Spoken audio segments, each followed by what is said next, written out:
How to redeem vanilla gift card online. Hey guys, this is Nina from Create Login Delete and let's get started.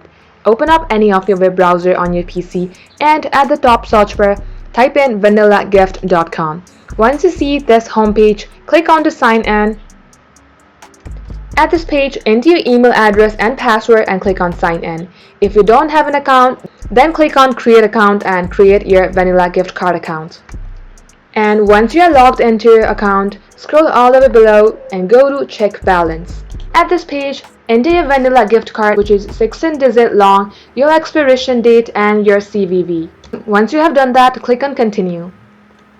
And to redeem your gift card, follow the instruction, and just like so, this is how you will be able to redeem your vanilla gift card. So that will be the end of today's tutorial. If you would like to see more videos like this, then do comment down below and we will see you in our next upload.